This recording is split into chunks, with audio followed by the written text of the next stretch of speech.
மலருக்கு வாசம் உண்டு, கொடிக்கொரு கிளையும் உண்டு, எனக்கென்று என்ன உண்டு, நிலவுக்கு வானம் உண்டு,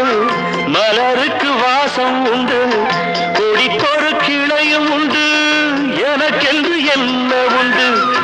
ஏன் படைத்தானோ இறைவனும் என்னை,